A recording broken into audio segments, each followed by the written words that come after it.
What's up, guys? Welcome to your 23rd Python tutorial, and in this tutorial I'm going to talk to you guys about different ways to test stuff. Now, so far the only test I showed you guys is double equals, to say that one thing is equal to another thing. But there's also different ways you can test, and those include the less than sign, like 9 is less than 7, which would give you false.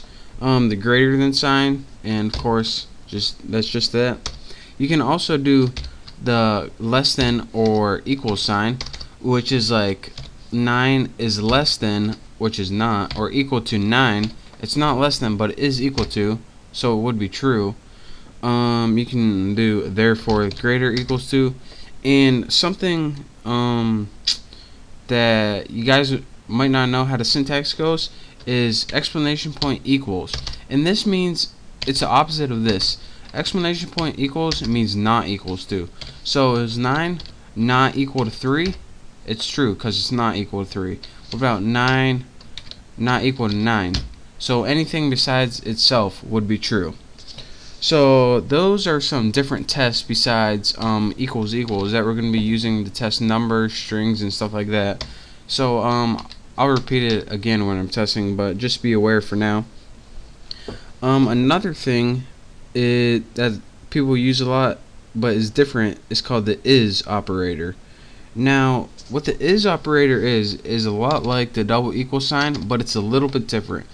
Say you have a list like 1 equals 21, 22, 23. Let's create that, and we have list 2 which equals 21, 22, 23. Now if you put 1 is equal to 2, it's going to come out as true because the lists have the exact same value. But if we have 1 is 2, it's going to be false, because the only way an is can be true is if it's the same object. So for example, you have 1 and equals, actually let's get some new variables, 3 and oops, that's a new one, equals 4 equals a list of like 3, 4, 5. If you have 3 is 4, then that would be true. Never mind this, that's a key that I accidentally hit. So the only way an is would be true is if that they are actually the same object, like this. Even though this and this have equal value, once you put is, it's not false, because even though they're equal, 1 is not actually 2. They're not actually the same object. And on the subject of weird comparisons, there's also the in we talked about earlier.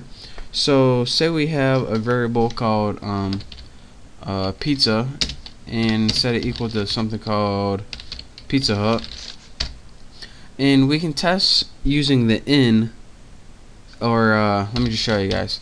Say test for s in pizza, and it's going to come across as false because the letter S is not anywhere in the value of pizza, which is Pizza Hut. But if we test it for something like P in pizza, come on keyboard, then it would be true because there is a P in Pizza Hut. So that is just what the in operator means, and that's just a different way where you can use to compare, and we can use it in if statements like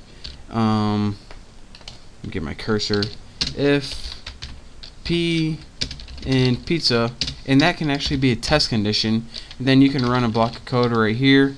So that's how you use in and is in test conditions, such as like if statements and loops that we're going to be learning later on and stuff like that. So again, those are some different ways to compare, including the is operator and the in operator. So pay attention to those. We'll be using those a little later on.